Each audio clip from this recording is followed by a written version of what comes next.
कांदा पीक शेतीत शेतकऱ्याचा अर्धा नफा तर तण काढण्यात आणि मजुरांच्या वाढत्या खर्चातच निघून जातो।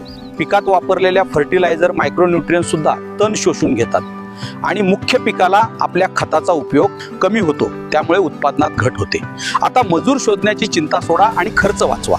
पेस्टिजन ॲग्रो सॉल्युशन्स घेऊन आले आहेत कांदा पिकातील ननाशक रेलो 400, ज्यात आहे एक पॉवरफुल डबल ॲक्शन फॉर्म्युला। हे औषध गोल पानांच्या हट्टी तणाचा आणि लांब पानाच्या तणांचा एका झटक्यात नायनाट करते। याचं खास वैशिष्ट्य म्हणजे पण तुमच्या कांदा पिकाला पूर्णपणे सुरक्षित ठेवते। असे दिसून आले आहे की कांदा पिकातील लव्हाळा सुद्धा जमीनही बरोबर जळून गेलेला शेतकऱ्यांचा अनुभव आहे। तर आता तण नियंत्रणाचा खर्च कमी करा आणि आजच आणा रेलो 400 आणि करा कांद्यातील उत्तम तण नियंत्रण। कांदा उत्पादक शेतकऱ्याचा नवा साथीदार, तणमुक्त शेतीचा आधार।